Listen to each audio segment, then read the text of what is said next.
Medea, Benjamin, and Anne, right? I mean, they'd be up. What kind of a wuss are you? And that's what got me up there. I kid you not. So, what's the moral there? The moral is that when you stick your neck out, when you decide to do something that for you is courageous, well, you find yourself in the company of people that you won't believe give you the kind of support and the kind of reassurance and the kind of affirmation, I guess is the word. And after that experience, I kept thinking about what my Irish grandmother would say. She'd say, Raymond, show me your company, and I'll tell you who you are. And I'm thinking, wow, how about this, Grandma? These guys. So, but the point I want to make about the Rumsfeld thing is a teaching point that I think is probably the most important one that I've been trying to make for the last 12 years, and that is that we no longer have in this country, in any real sense, a free media. That is big. That couldn't be bigger. And you just, talk about what Tom Paine said, what Thomas Jefferson said, Mr. Jefferson in Charlottesville. Talk about what Edmund Burke said, the 18th century English statesman. He got up in Parliament. There were 3 houses in Parliament at the time, 2 in Commons and 1 in Lords. And he stood up there and he said, now, I'm pleased to be a member of this august body, but there's another estate besides these 3 estates. That's the 4th estate, and that's all these gentlemen, old gentlemen in those days. Well, not gentlemen, they're all men anyway, That's gentlemen in the balcony because they are more important than all 3 of us estates because they keep us honest. He was talking, of course, about the people who wrote the newspapers in those days. They wrote, actually, newspapers. Now, that's gone. That's really gone. That's the 4th estate is gone. And maybe the way I want to address that is maybe by this particular. As I'm trying to get out of this auditorium where I had posed this question to Rumsfeld, I'm looking around, and usually when you do this kind of thing, somebody will come up to you and look at their husband if they're not looking, and she'll say, so I kept desperately looking for some sort of so I decided to have some fun. It was a fire trap. There were people behind me. So I turned around, there we go. And then, as I got to the back, I saw the 16, what do they call it? SWAT squad. Guys in black. Luckily, when I came in, I didn't see them because they weren't there. I came in an hour. That was pretty close. Phone rings. Yes? Mr. McGovern, this is Anderson Cooper here. We're probably quite stirred down here in Atlanta. I'd like to have you on my show this evening. Can you do that? Because, but before I want to ask you, I don't know exactly how to, tell me this, Mr. McGovern. Weren't you afraid? So I was half in shock, so I thought that's a normal question. I said, well, actually, no. Anderson, I've been briefing Secretaries of Defense for a long. And I thought, wait. This is the heir to the Vanderbilt fortune. This is the pretty face on CNN. This is the guy that's never going to be holding his hat out for arms. So I decided to have some fun. I said, Anderson, I have to be candid with you. It was a real high. I'd done my homework. I knew that he didn't have to lie again, and we could. So you ought to try that sometime, Anderson. Do your homework. Ask real questions. You'll find it's a real high. I'll have my people get in touch with you. I said, Anderson, I don't have any people. Just give me a call back. So I was on this thing that night. There was a Paul Lazan. Do you remember Paul Lazan? She used to be a big thing. I got a call from her assistant. Mr. McGovern, very vicious. Paula wants you on her show tonight. I knew there was a Paula. I don't watch television, but I knew there was a Paula. I said, Paula who? Oh, Paula Jan. I said, oh, she have a community radio station here in Atlanta? Well, she came on, I don't know if it was my disrespect, but she came on loaded for bear. You know, why did you follow no, the first question was, how long have you had this animus for the Secretary of Defense? The animus? What do you mean animus? Well, you asked a very hostile question. No, I just asked them real questions, Paula. You might want to try it. Why did you follow him down? You know. So my point is simply this. The only reason, well, yeah, I should explain. The only reason I got on the TV stations that night was because it was live on C-SPAN, it was live on CNN, and just one of them moved to put me on, and when the others learned about that, they had to do the same, all the more so since, what's his name, the comedy guy, not Jon Stewart, but the other guy, Colbert, had shamed the president the week before at the National Press Conference thing.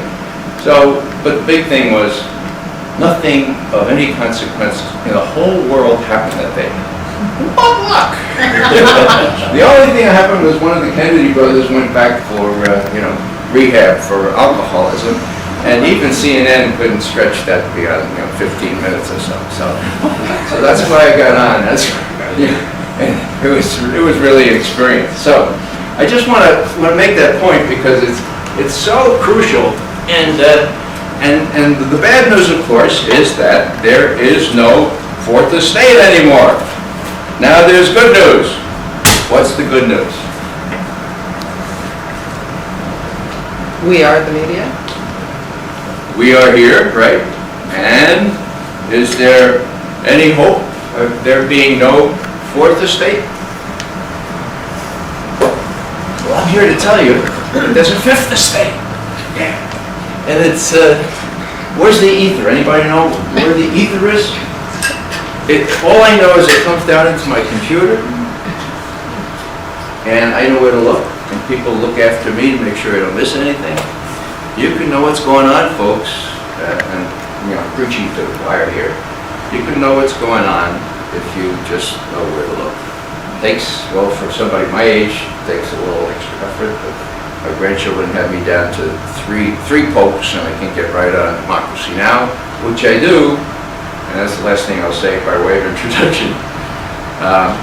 Amy Goodman and Democracy Now!, which airs live at 8 o'clock Washington time. Well, I'm supposed to be retired, and I can sleep in if I want sometimes. But I always set the alarm clock for 17 minutes before 8. Because it takes 17 minutes for an Irishman to brew a decent cup of coffee. And I'm talking instant here, folks. And by that time, I'm awake enough. And when it's 15 minutes or so of straight news, a lot of news that you wouldn't get anywhere else, about Haiti, other places that are really suffering. And then the commentary, I've learned more from Amy Goodman's Democracy Now! Than I learned from any history book, really, about contemporary things, the Southern struggle for civil rights and so forth. So, if I leave you with any message, it's simply that you gotta exploit the fifth estate. The fifth estate, in my view, is personified by Amy Goodman's Democracy Now! And, I didn't realize this for a couple of years, but you could get that any time of the day. You don't have to get up at 17 minutes before. It's a draft, But yeah, you can tune in, and actually they have the transcripts ready about noon. So if you don't want to waste the time watching the actual stuff, just read the transcript. You'll be informed in a way that you've not been before. And then, of course, don't forget to read consortiumnews.com. It will be Consortium that will publish our VIPS memo tomorrow morning. So, I think that's about all I wanted to say introducing this thing, except for the fact that I was asked to be on radio, Scott Horton's blog site, or antiwar.com, and he was asking me about John Kerry.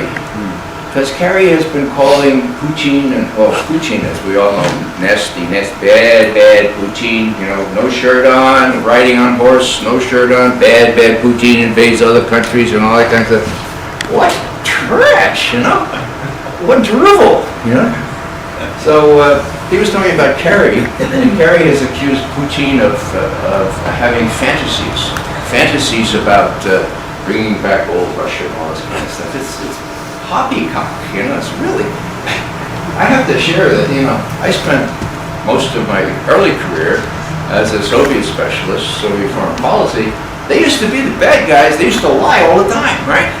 Oh, God!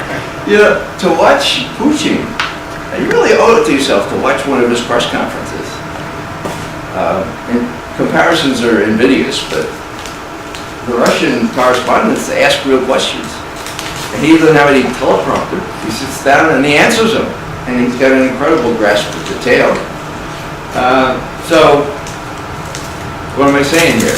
Well, I'm saying that, again, you can get this kind of thing. And Kerry is really, the sooner Obama fires Kerry, the better. I mean, I know somebody went to prep school with Kerry. And I said, what was he like? And he said, well, he had this reputation that he didn't pass the puck. Played hockey. He never passed the puck. And largely as a result of that, we didn't win many games.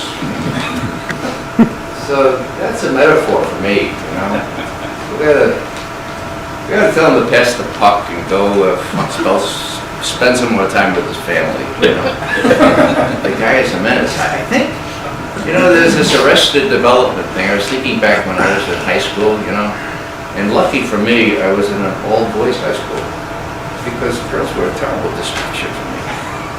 In grammar school, 7th, 8th grade, I used to do all kinds of crazy things to impress the girls, And that's what Kerry's doing now.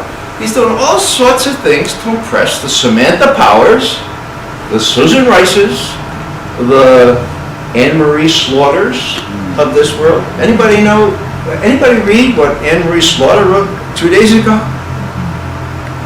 Have you? She's a prominent warmonger and thought of as an intellectual, mistakenly thought of as an intellectual, but she's an imperialist. And I'm not sure what your question is. Well, she was head of the State Department Policy Planning Council, which is a big deal. Richmond. Yeah, for Hillary. For Hillary, yeah. And what she said 2 days ago was the solution to the Ukraine crisis is to bomb the hell out of Syria. I kid you not. Bomb the hell out of Syria, and then the Russians will take us seriously, and everybody else will take us seriously. The worst thing we did was not to bomb the hell out of Syria in September, because then they don't take us seriously. I mean, it's sort of adolescent. I know a lot of adolescents that would be offended by the comparison. But that's the kind of thing, and I think that Dick Kerry, in his pompous sort of way, is not only not going to pass the puck, but he's going to preen and do the job that these women are telling him. Lest you think I'm a misogynist, I'm really not. And I know Rob and I were talking. Where's Rob? There he is. Yeah, we were talking about the seminar that you ran several months ago, and the problem of how women have been oppressed is a very real one.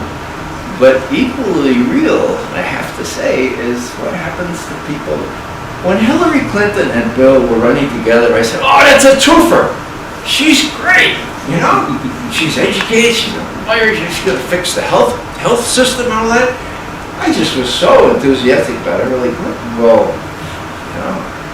longer. And so, I don't know what happens, but who was it said that power corrupts, and Lord Acton, I guess, power corrupts and absolute power corrupts absolutely. Well, those folks, they get absolute power, and then they do all kinds of things like even gloat. I think maybe one of the most offensive things was after Muammar Gaddafi, who was our friend just a couple of years earlier. All of a sudden he's driven into a culvert, found and tortured and killed. And when she's asked about it, she says, well, we came,